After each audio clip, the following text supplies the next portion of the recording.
So I'm going to start with the broadest of questions. What do you hope to accomplish with this new assignment, with this commission?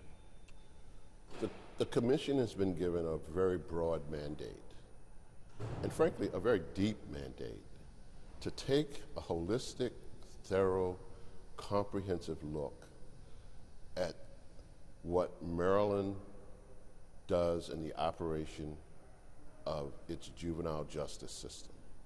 And so it is a soup to nuts examination of just every aspect of the programmatic, theoretical, operational aspects of our system.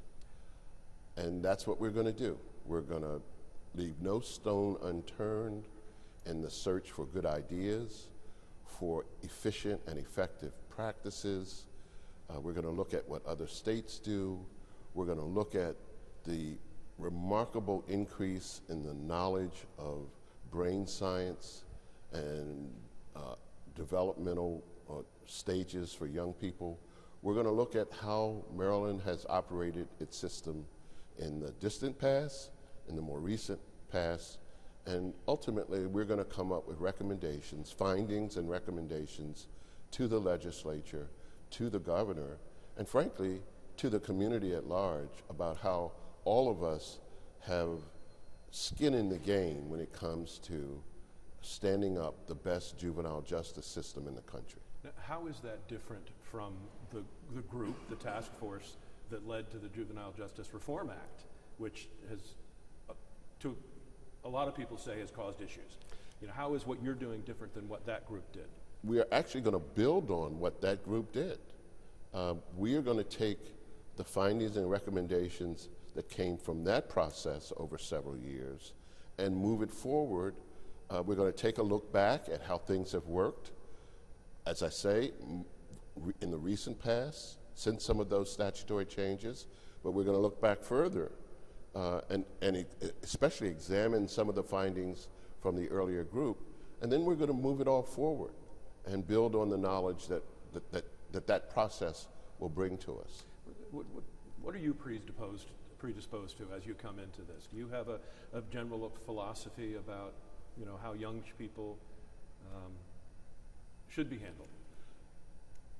I do not have any general philosophy, and I certainly have no predisposition about anything. I have spent my entire life as an impartial arbiter of disputes. That's what a good judge does. I think I'm a good listener.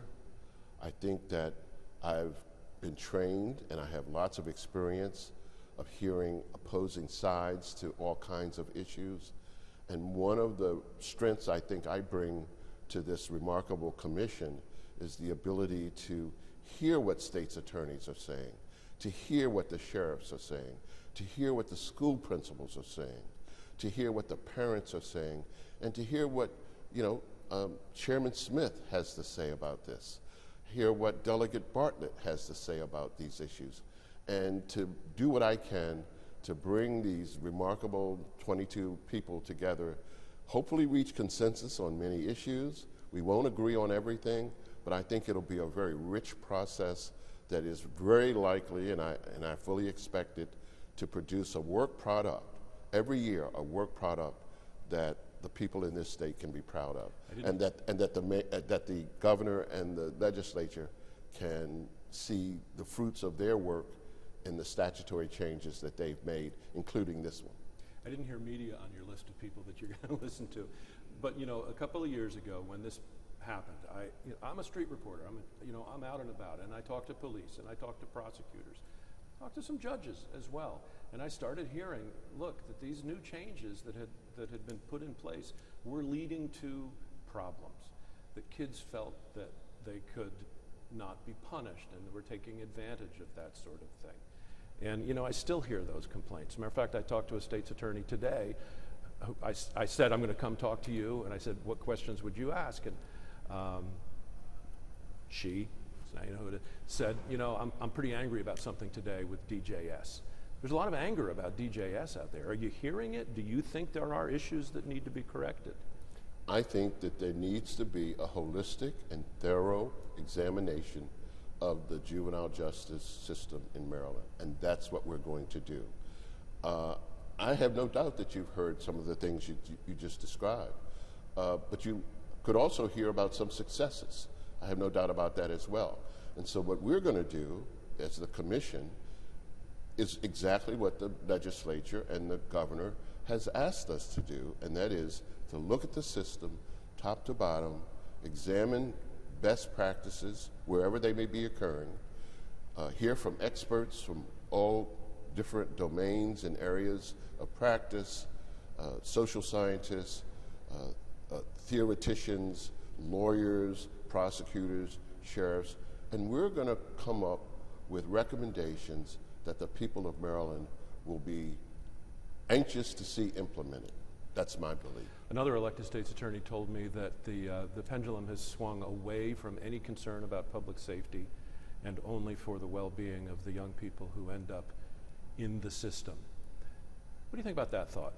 Well, I regret hearing that because, frankly, I know that's not true. Just straight up, it's not true. There is a concern for public safety. My wife was mugged a few years ago in broad daylight in Baltimore City, not by a juvenile, not by a young person. So the idea that people who are working on these issues, who care about these issues, and who care about young people involved in the justice system don't care about public safety is just dead wrong. I have 8 grandchildren. I have children. I have family. We all want to be safe. We can do both. We can have a safe community, and we can do right by the young people who, as a result of failures not their own, failures by systems throughout their young lives, find themselves affiliated with the justice system. And we need to develop best practices here in Maryland, and we don't care where the ideas come from. If it's a good idea, we will embrace it and recommend it to the legislature. But the work has to be done, and I'm just so encouraged that the legislature and the governor has seen fit to make this work take place. Everyone uses the word, and I am going to say everyone uses the word accountability, and there seems to be general agreement that young people should be held accountable when they do crimes, but the how is the question, right? And there's an issue now with the ankle bracelets, and I did a story a couple of weeks ago, Dale and I did together, about an 18-year-old who did a murder a year and a half ago, and he was out on an ankle bracelet, and he was murdered. Is there a balance that you need to try to find between detention, ankle bracelets, freedom? Again, I asked you if you were predisposed to anything, and you're just starting this thing, but the notion about detention versus various levels of freedom and that rehabilitation is best accomplished in the community. Yeah, I'm not going to get into any operational details of Department of Juvenile Services. That's not my job here.